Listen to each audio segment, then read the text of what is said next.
everyone, Karen Roby and Veronica Combs here for Tech Republic. And today, this is an interesting conversation, Veronica, that we're having about vending machines for COVID tests. I mean, who would have ever thought that this would be a discussion we'd be having? Right. I remember seeing vending machines for like masks and gloves and sanitizer and stuff like that. I think Germany and Hong Kong and some other places are doing that. But yeah, this vending machines for tests is definitely a new one. And we need more testing, despite what some people think, so that we can understand, who's sick. And anymore, like you have to have proof of a test to get on a plane or to go to a meeting or to show up at your mom's house. So yes, there's a company called Wellness for Humanity. It's based out of San Francisco. They've been doing some on-site testing. So I think Zappos had an event and they did temperature screening, but then they also did tests if you were worried you were sick. And so their focus last year had been sort of on-site testing for corporations and events. But now they're partnering with a company called Swift to actually put testing kits in vending machines. And so their plan is to have one at the Oakland airport by the middle of January.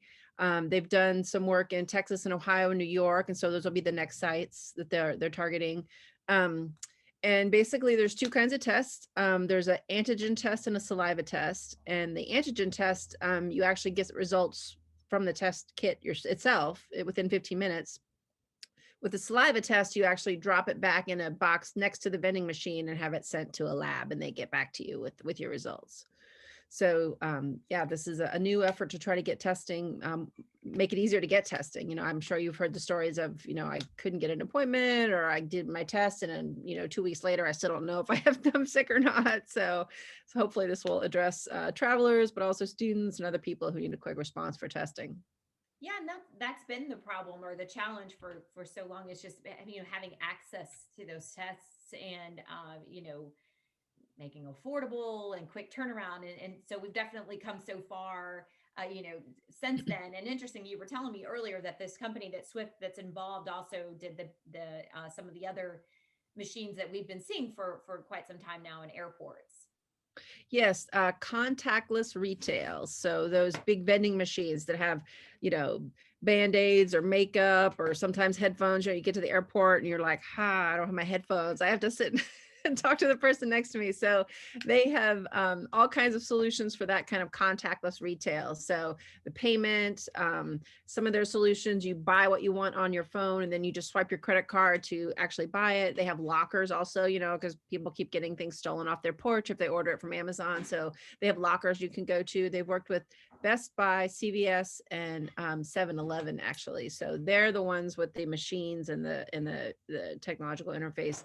They do a lot of sensors to figure out, what you're buying and how much it should cost, and how to pay for it. But they also do a lot of analytics. So this product is selling a lot. So you, to avoid that problem of the old candy bar that no one's buying and no one wants, so it just sits there taking up a slot in the vending machine. So they're bringing not only the contactless payment, but also sort of some of this analytics to these vending machines. Very good. And obviously, with the excitement surrounding the vaccine, we've definitely reached a new a new era here when it comes to this pandemic, which is, it's good, but it doesn't mean that that's solving our issue overnight, as the logistics involved with rolling that out will take some time, and the supply to keep up with the demand. So in the meantime, though, at least this will make it easier for people and to feel better about jumping on a plane and things like that, Right. have access to this. Right. And actually, the University of California at San Diego, they're the first university that I know of in the States anyway, to have these vending machines. That our sister site ZDNet reported that, I think yesterday, so really recently. But students, they use their ID card to swipe and they have those same kind of tests and the same kind of turnaround. So yeah, like you said, the vaccine will certainly help us get back to normal, but access to quick testing will also make it easier to, be face to face again and go to events and do things live and in person instead of virtually like we've been doing all year. Well, all last year and some of this year, I'm sure too. Live and in person has never sounded better to Yeah. me, really. I think we've all got the fatigue, the Zoom fatigue, and all that we've been talking about. It's definitely hitting. For All sure. right, well, interesting stuff here. Of course, the full story, Veronica, up on Tech Republic. We hope all of you all will check it out, and we appreciate you watching today.